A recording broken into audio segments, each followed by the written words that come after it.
Hello, I'm George Anderson from runningbygeorge.com and welcome to another episode of Ron Hill's Run Every Day. Today I'd like to talk to you about Run Streak Nutrition, which isn't really very that much from regular nutrition, but there are a couple of things that we need to pay particular attention to when we're stringing together a number of consecutive days of running.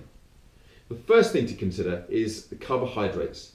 Your muscles use carbohydrates as a fuel. They have muscle glycogen stores. And when you exercise, when you go for a run, those glycogen stores drop down, which is fine. If you're not running the next day, then within 24, 48 hours, those glycogen stores will naturally be brought back up to their full levels, just by the normal diet and also the fact that your body's actually able to break down fat stores and convert that into muscle glycogen as well. But if you're running the next day, and if you need to have topped up stores of muscle glycogen, then it becomes even more important that after you finish your training session, you have something that contains some carbs, whether it's a bowl of porridge or some pasta or some bread or some potatoes, whatever it is that works best for you, have something that contains some carbohydrates immediately after your run. The second thing is to make sure you're getting enough nutrients. Your body is breaking down, and that's a good thing. It sounds pretty horrendous, but it's a good thing. You want to break your body down so it can build back up again. But unless you have the nutrients, that's going to be very difficult to happen. I'm not just talking about building muscle here. I'm talking about the nervous system as well. The nervous system, brain function, all your cells in your body need these different nutrients in order to function properly and to regenerate and to regrow and to adapt after the training session. So getting enough nutrients into your body when you're increasing the amount of exercise you're doing is really, really important.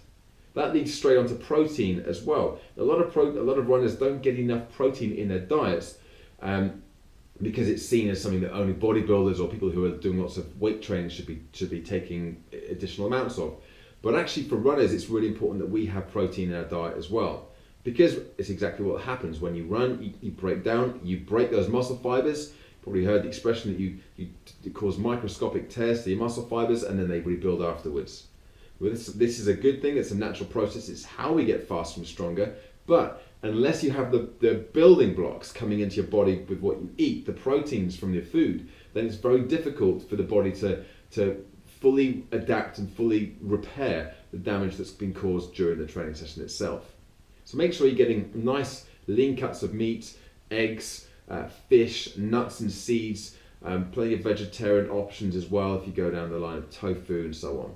So make sure you're getting enough protein in your diet. And you'll know that because you'll be able to, if you monitor how you're recovering, when you're recovering, if you find yourself really, really getting sluggish and finding the recovery process difficult, try increasing the amount of protein that you have in your diet.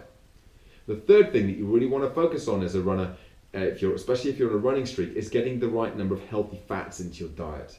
Try to increase the amount of coconut oil, olive oil, omega-3 rich foods like oily fish, flaxseed, linseed, walnuts. These are all foods. Chia seeds, another really good rich source of omega-3 there.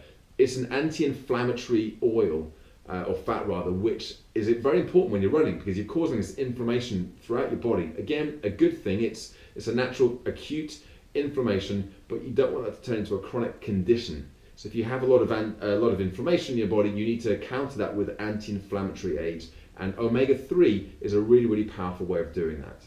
So 3 things you want to make sure you're taking care of when you're doing a run streak. Get the right number of carbohydrates, get the right amount of protein, and make sure making sure you're getting plenty of nutrients. Make sure you're getting enough healthy fats in your diet as well.